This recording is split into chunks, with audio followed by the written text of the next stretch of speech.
Hey everyone, it's Kevin Taylor with Wildlife Expeditions at Teton Science Schools. Can you guess what I'm doing right now?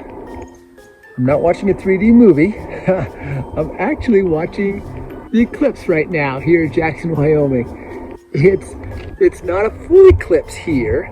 We're not in the path of totality, but it is a partial eclipse and it is amazing. In addition to using my glasses, I'm also using a filter on the end of my spotting scope and getting some really nice shots. I'm going to show you those. When I woke up this morning, it was cloudy out and I didn't know we were going to be able to see the eclipse in Jackson Hole today.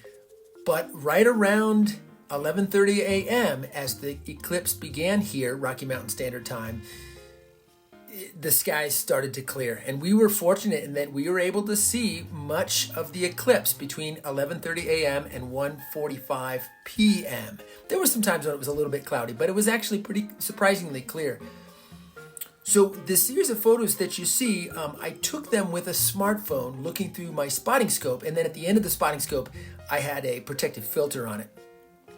Now, the sun, of course, is that orange orb there, and the black portion that sort of cuts off a portion of the orange is the moon moving between Earth and the sun. And remember, the moon is quite close to Earth.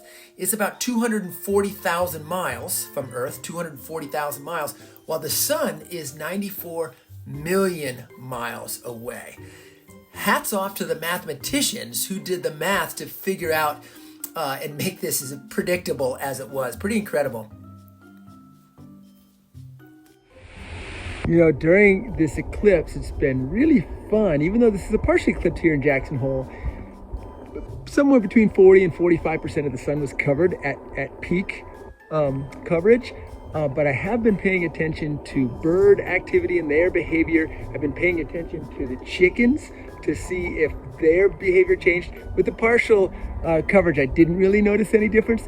But what a wild experience. And I think it's super exciting to think that people all over the country, have been watching this and experiencing this very wild experience together. And I love it when natural wild events like this make the everyday news.